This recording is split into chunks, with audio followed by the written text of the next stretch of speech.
Good morning. A central responsibility for any government is to do what's necessary for economic stability.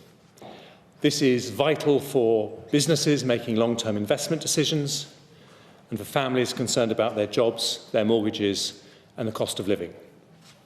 No government can control markets, but every government can give certainty about the sustainability of public finances. And that is one of the many factors that influence how markets behave. And for that reason, although the Prime Minister and I are both committed to cutting corporation tax, on Friday she listened to concerns about the mini-budget and confirmed we will not proceed with the cut to corporation tax announced. The government has today decided to make further changes to the mini-budget and to reduce unhelpful speculation about what they are. We've decided to announce these ahead of the medium-term fiscal plan, which happens in 2 weeks. I'll give a detailed statement to Parliament this afternoon and answer questions from MPs. But because these decisions are market sensitive, I've agreed with the Speaker the need to give an early, brief summary of the changes, which are all designed to provide confidence and stability. Firstly, we will reverse almost all the tax measures announced in the growth plan 3 weeks ago that have not started parliamentary legislation.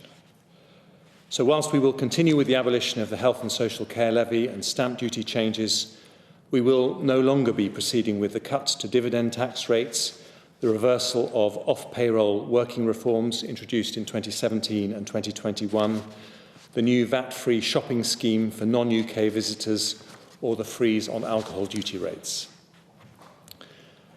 Secondly, the government's current plan is to cut the basic rate of income tax to 19% from April 2023.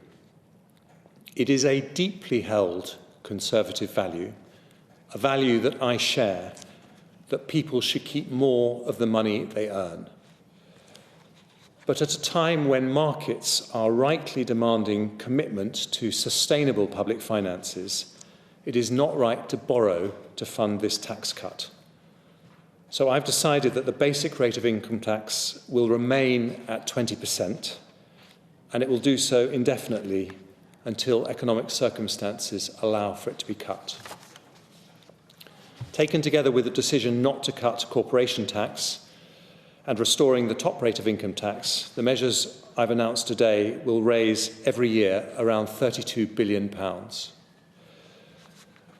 Finally, the biggest single expense in the growth plan was the energy price guarantee. This is a landmark policy supporting millions of people through a difficult winter. And today I want to confirm that the support we are providing between now and April next year will not change. But beyond that, the Prime Minister and I have agreed it would not be responsible to continue exposing public finances to unlimited volatility in international gas prices.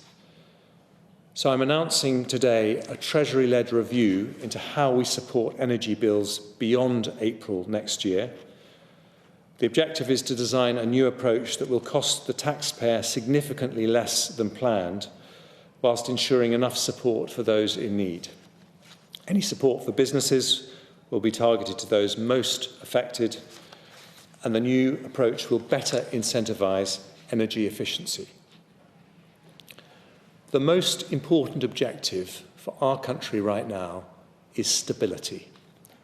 Governments cannot eliminate volatility in markets, but they can play their part, and we will do so, because instability affects the prices of things in shops, the cost of mortgages, and the values of pensions. There will be more difficult decisions, I'm afraid, on both tax and spending, as we deliver our commitment to get debt falling as a share of the economy over the medium term. All departments will need to redouble their efforts to find savings, and some areas of spending will need to be cut. But as I promised at the weekend, our priority in making the difficult decisions that lie ahead will always be the most vulnerable.